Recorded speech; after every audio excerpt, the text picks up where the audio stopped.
अचरा के छाव छिनला माई के दुलार हो।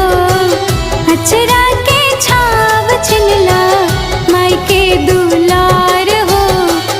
आज छोड़ब लाए पापा घरवा